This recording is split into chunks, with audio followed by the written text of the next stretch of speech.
précaution d'usage, vous n'aurez peut-être pas la réponse. Au niveau des animations, elle indique que c'est peut-être inadapté, et elle imagine quoi? C'est-à-dire, ils ont besoin de quoi en termes d'animation pédagogique?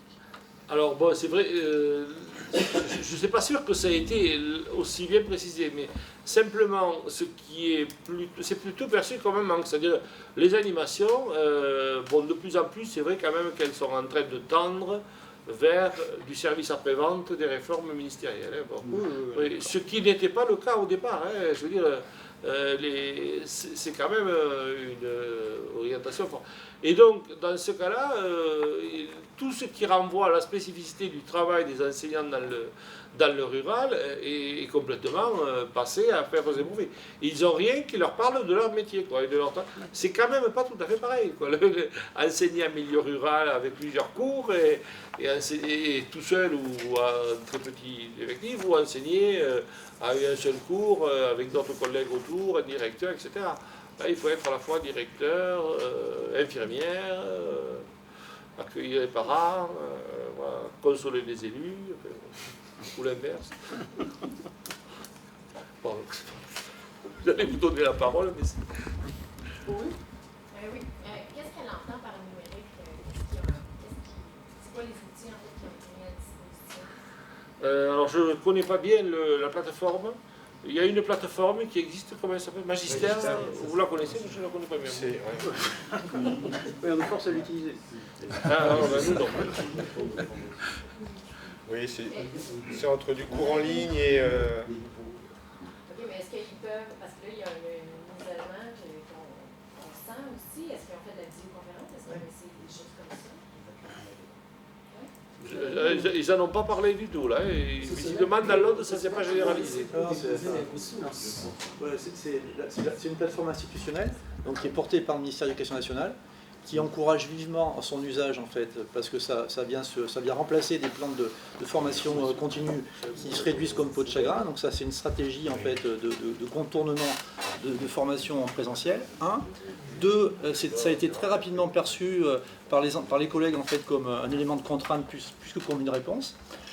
Trois, quand on conçoit des modules de formation magistère, on essaye de contourner la logique de formation à distance hors présentiel en proposant par exemple du chat, etc. etc. On rentre dans quelque chose qui est hors du modèle économique initial. Et donc en gros on nous dit non, ben là ça coûte trop cher, donc le chat t'oublie. Voilà. Donc ça fonctionne. Il n'y a pas eu de contact humain. Bah, non, c'est pas l'idée. Non. Si, il y en a plus, mais pas par des plateformes institutionnelles. Non. Ah oui, oui. Ah oui, non, mais c'est d'accord. Ils ont des groupes Facebook ou des trucs. Voilà. Ah oui, oui. Il y a un autre, par rapport au numérique au sens large, en dehors de magistère, alors je ne sais pas si ça circule par magistère ou pas par magistère, ça, je ne sais pas, mais pardon, le numérique est aussi perçu comme une espèce d'allié objectif de l'institution qui leur permet... Ah ben, m'écoute pas, donc je vais attendre qu'elle dise. Non, mais je vous en prie. Non, vous voyez, le présentiel, c'est bien aussi. Non, le numérique, ils le perçoivent comme une espèce de complice de l'institution parce qu'elle leur permet de déverser des flots de prescriptions et leur dire après, ah, mais vous l'avez reçu et vous ne le faites pas, ça. Ils ne l'ont même pas lu, ou ils n'ont pas eu le temps, parce que c'est énorme. Enfin.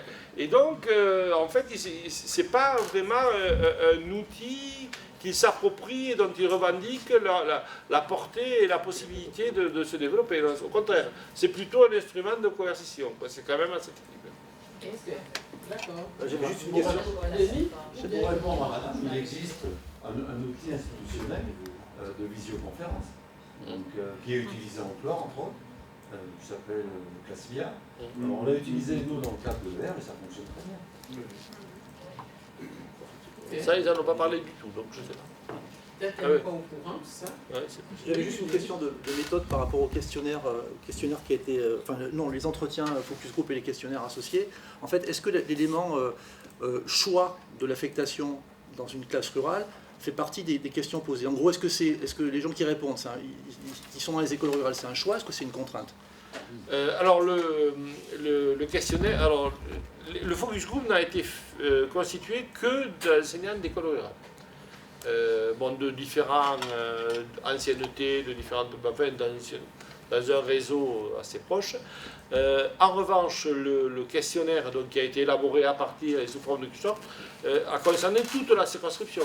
Alors, dans la circonscription de Limoux, il n'y a pas énormément de zones urbaines, mais il y a quand même Limoux, il y a Chalabre, enfin, il y a quelques Couisat, où il y a un certain client, où il y a un certain nombre de petites villes. Quoi.